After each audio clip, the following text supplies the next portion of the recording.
Thank you very much, Mrs. Song, Al Kuntran. And closer to home, I'm pleased to introduce a pillar in really agriculture financing, I mean, a strong partner in development, and especially in the countryside. He is representing the Land Bank of the Philippines, none other than Mr. Alex Buenaventura, the President and CEO of Land Bank. Salamat. Good morning. What I'll present is about poverty alleviation in the countryside. It is also about bringing the agrarian reform farmers and cooperatives whose loans were written off by Land Bank to again get assisted by Land Bank. It's also about finding a way to consolidate land so that we can be at par with productivity with other countries. It's also about not creating any legislation, neither any organization or entity will be working with existing entities. And finally, it's about tapping the 328 billion non-compliant agri-agra amount. The banks have not complied with the agri-agra law, mostly on agra. 328 billion to date is non-compliant, and all the banks, they'd rather pay 100% penalty rather than lose their principal amount of loan, which they think they will surely lose by lending to agrarian reform beneficiaries. Now, the inspiration of this presentation is Malaysia. I went to Felda and Felcra, and in that country, they consolidated land. In fact, they took the pains of talking to the small farm holders to consolidate the land. So that's what Land Bank will be doing, to talk to the farmers, all right, so that they'll agree to consolidate land. Now, in Malaysia also, they created estate corporations to manage the consolidated land efficiently as plantations.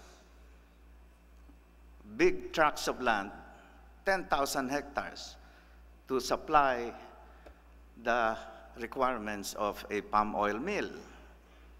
All right, that's just to cite an example. So Malaysia found a gold mine in palm oil, but here we might look at also coconut, no?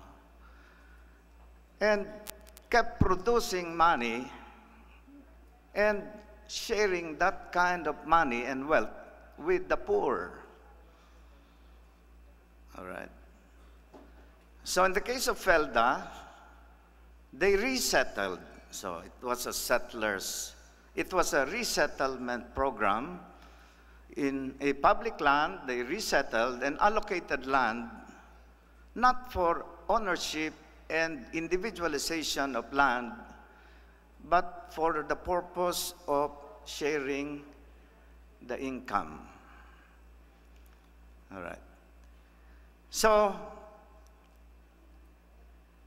this is about poverty alleviation, inspired by the Malaysian success story, which led their country to almost, I think, 0.6% poverty, practically zero. And every month, Malaysia keeps earning money from palm oil. Can you imagine? The government keeps making money and having a lot of money, all right? But most of all, the poor became middle class. So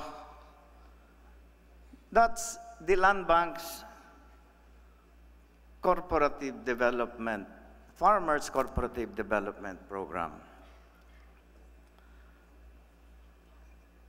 It mainly involves the consolidation of hundreds of contiguous small farms by way of land bank. So this is the role of land bank.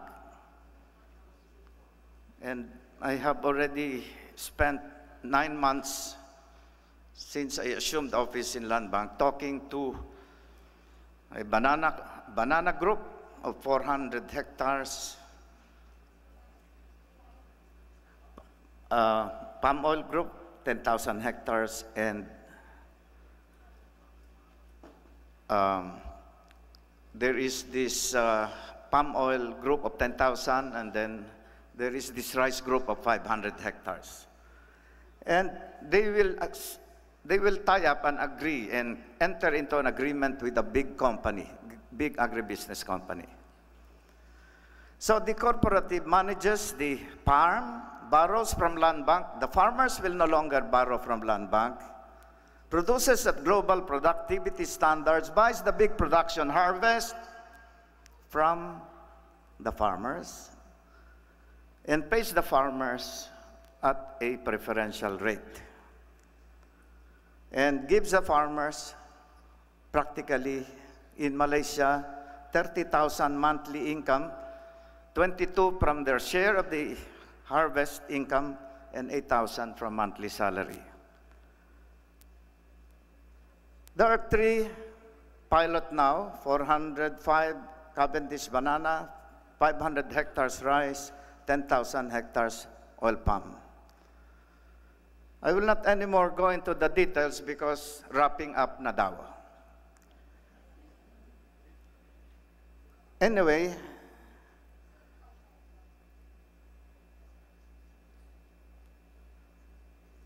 I guess you will get a copy of this presentation later. But we want the agribusinessmen here to please talk to me if you're interested for land bank to make you the cooperative, because the big company is the cooperative here. We need one big agribusiness company to pilot coconut and cacao and coffee, one for rubber, another one for sugar, another one for corn, and another one for fishermen. Thank you.